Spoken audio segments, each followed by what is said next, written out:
អូស្ពានអូតាគីបើអ្នកដឹងរឿងខ្ញុំសូមជួយលាក់ផងកុំប្រាប់អ្នកណាឲ្យសោះ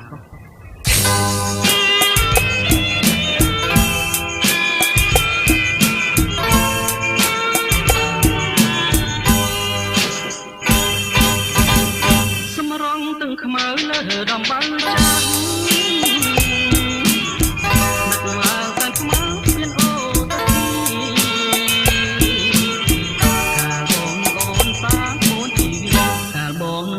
សាងក្បួនជីវិតក្រំដើមគគីក្នុងខ្ទមទុរគត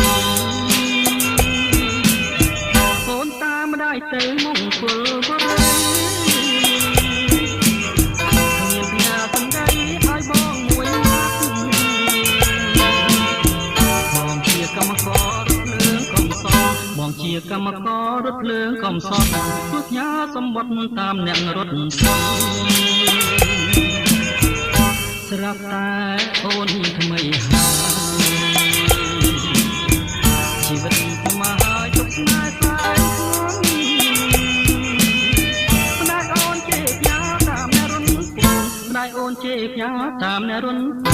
មើងងាយរិះគន់ថាបងក្រខ្លាំងស្ពានអូតាគីស្ពានអូតាកា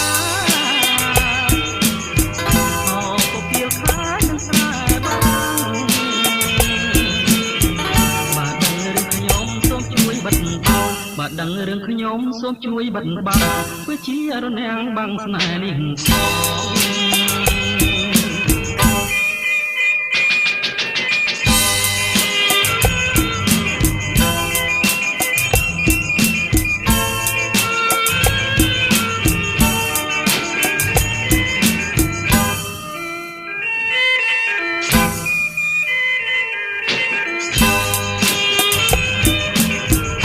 ស្រាប់តែអូនថ្មីហើយជីវិតថ្មីហើយទុកស្នេហ៍តែងន់ម្ដាយអូនជេរផ្ញើតាមអ្នករុនពុនម្ដាយអូនជេរផ្ញើតាមអ្នករុនមើងងាយរិះគន់ថាបងក្រខ្លាំងស្ពានអូតាគីស្ពានអូតាកាអោពពាលខានឹងស្រែបា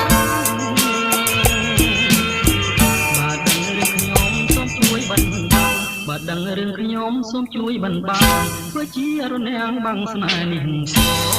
ង